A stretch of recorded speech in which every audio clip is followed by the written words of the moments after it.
नमस्कार आमार परिवारेर सकल बंधुके जानाई नतून एकटा दिनेर शुभेच्छा। आज के आपनादेर सामने सारा दिन की रान्ना होबे सेई रेसिपिटा निये हाजिर हये गेलाम। आज के रान्ना होबे ढेड़स भाजी, चिंगड़ी माछेर दिये होच्छे चिंगड़ी माछेर भुना और होच्छे पुঁই শাকের डाटा और आलू दिये एकटा सब्जी। तो चलुन रान्नाटा शुरू करा जाक। आमी चूलाय प्यानटा बसिए दिएছি। এখন হচ্ছে আমি প্রথমে আপনার হচ্ছে আলু আর পুঁই শাকের ডাটা দিয়ে রান্নাটা করে নিব। তাহলে চলুন রান্নাটা শুরু করি। আমার প্যানটা গরম হয়ে গিয়েছে। এখন আমি হচ্ছে দিয়ে দেব পরিমাণ মতো তেল।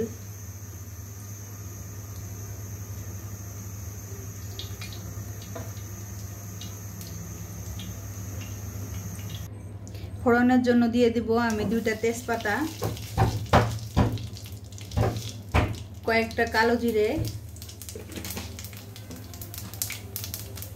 আগে থেকে বেছে রেখেছিলাম একটা ছোট সাইজের হচ্ছে রসুন দিয়ে দিব। সেই রসুনটা দিয়ে দিব। দুইটা পেঁয়াজ কেটে রেখেছিলাম সেই পেঁয়াজ।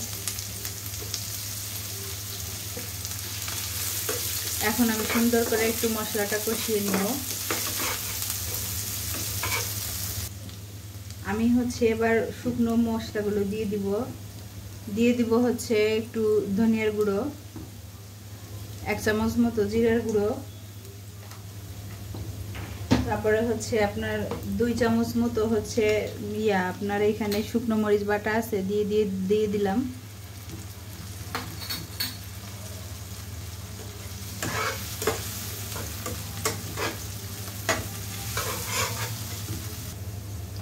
এখন দিয়ে দিব হচ্ছে আমি 1 চামচ মতো লবণ,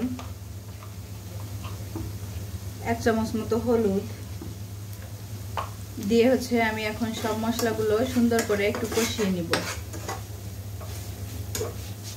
মশলাটা যত সুন্দর করে কষানো হবে রান্নাটা আপনার ততই বেশি সুন্দর হবে।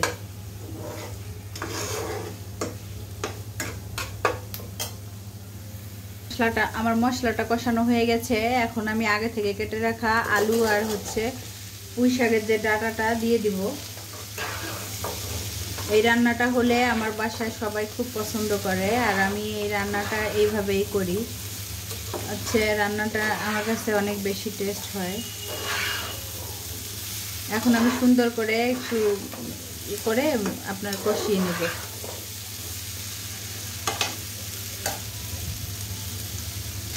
পুঁই শাকের ডাটা একটু গন্ধ হয়, তার জন্য আমি একটু জল দিয়ে সুন্দর করে কষিয়ে নিব। কষানো যত সুন্দর হবে ওই গন্ধটা থাকবে না।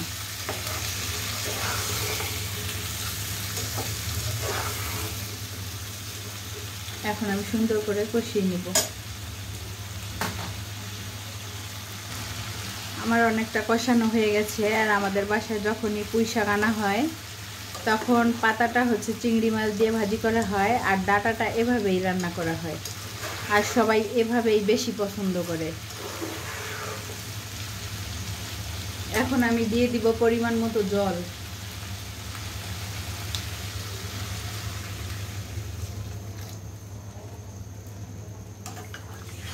জল দিয়ে এখন একটু নেড়ে দিব।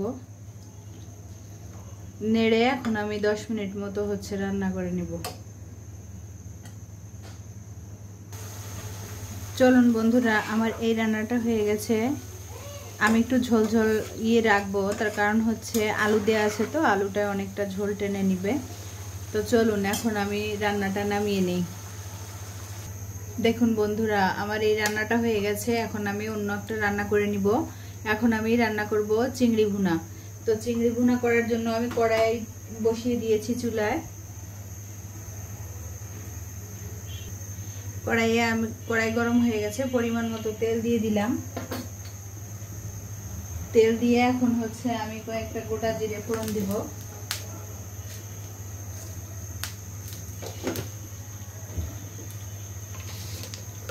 দিয়ে দেব হচ্ছে 1 টুকরো দারুচিনি। এখন আমি দিয়ে দিব পরিমাণ মতো পেঁয়াজ।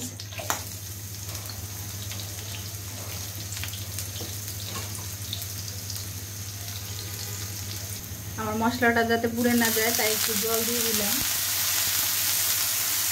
এখন আমি সব শুকনো মশলাগুলো দিয়ে দিব হচ্ছে জিরার গুঁড়ো, আপনার হচ্ছে লবণ, হলুদ, শুকনা মরিচের গুঁড়া 2 চামচের মতো আছে, দিয়ে দিব।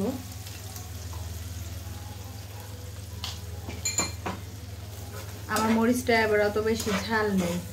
এখন আমি সুন্দর করে কষিয়ে নেব সব মশলাগুলো একসঙ্গে। আজকে আমি হচ্ছে রসুন আদা এটার ইউজ করব না।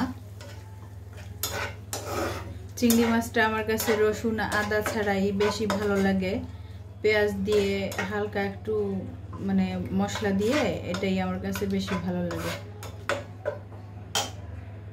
আগে থেকে যে চিংড়ি মাছটা ভেজে রেখেছিলাম ওই চিংড়ি মাছটা দিয়ে দিব, দিয়ে হচ্ছে সুন্দর করে এর সঙ্গে একটু মিশিয়ে নিব। আমার রান্না করতে বেশি সময় লাগবে না, চিংড়ি মাছটা রান্না করতে অত বেশি সময় লাগে না। চিংড়ি মাছটা হচ্ছে বিশেষ করে আমার বড় মেয়ের জন্য রান্না করা, ও চিংড়ি মাছটা অনেক বেশি পছন্দ করে। ও হচ্ছে চিংড়ি মাছ হলে আর কোনো কিছুই, ওর যত কিছুই রান্না করেন সেটা আরও খাবে না, ওর জন্য এই চিংড়ি মাছটা রান্না করা। তো এখন আমার মশলা কষানো হয়ে গেছে আর চিংড়ি মাছগুলোর সঙ্গে সুন্দর করে মিশিয়ে নিয়েছি। যে এইখানে আমার মানে হচ্ছে ছিল, ওই শুকনো মরিচ বাটা ছিল, এর জন্য মরিচ জলটা লাল, আমি দিয়ে দিলাম, এই জলটাই দিয়ে দিলাম বাটিটা ধুয়ে। এখন আমি অল্প একটু জল দিয়ে সুন্দর করে রান্না করে নিব। সব মশলাও কষানো হয়ে গেছে, মাছও ভাজা হয়ে গেছে, তো 2 মিনিট রান্না করলেই আমার রান্নাটা হয়ে যাবে।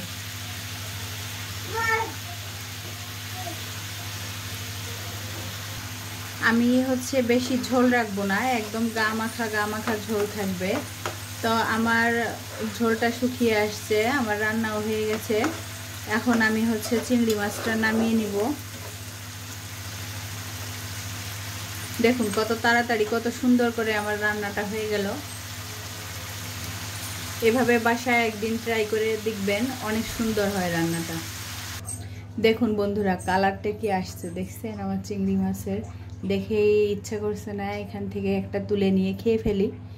তো আমার কাছ থেকে তো আর মোবাইলের ভিতর থেকে তুলে খেতে পারবেন না, তাহলে বাসায় একদিন রান্না করে খেয়ে দেখবেন টেস্টটা কেমন হলো। এখন আমি হচ্ছে এই ঢেঁড়সটা ভেজে নিব, ঢেঁড়সটা ভেজে নিলেই আমার রান্নাটা শেষ হয়ে যাবে আজকের মতো। এখন আমি হচ্ছে দিয়ে দিলাম কড়াইয়ে তেল। তা ভাজিতে আমি বেশি তেল দিব না, দিও।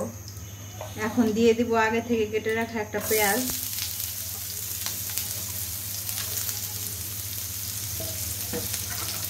পেঁয়াজটা দিয়ে একটু ভাজা ভাজা করে নিব, বেশি ভাজবো না, কারণ পেঁয়াজটা তো আবার হচ্ছে আপনার ঢেঁড়সের সঙ্গে ভাজা হবে। এখন আমি দিয়ে দিব আগে থেকে কেটে রাখা ঢেঁড়স, দিয়ে হচ্ছে এর ভিতরে দিয়ে দিব 1 চামচ মতো হলুদ।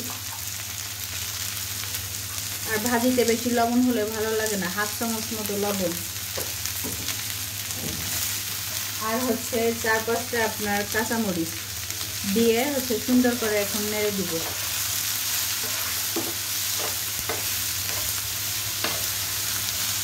আর ঢেঁড়স ভাজতে বেশি সময় লাগে না, অল্প একটু সময়ে আমার রান্নাটা হয়ে যাবে।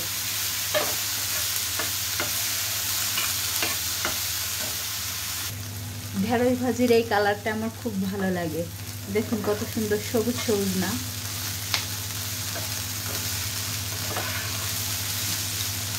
ঢেঁড়স ভাজির এই কালারটা আমার কাছে এত ভালো লাগে। আর ঢেঁড়স ভাজিটাও আমার অবশ্যই হতে পারে।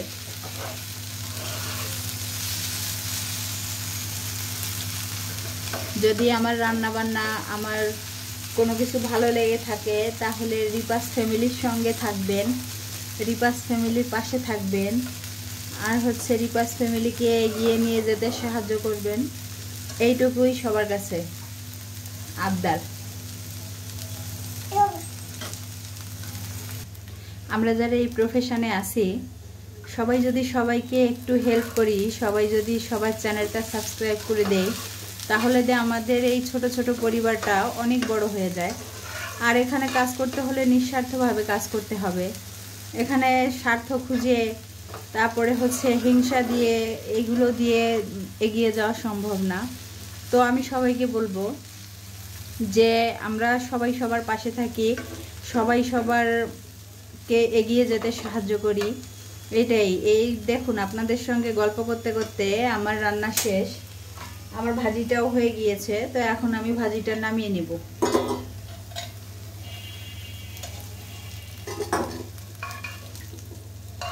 তো ভিডিওটা অনেক বড়ই হয়ে গেল।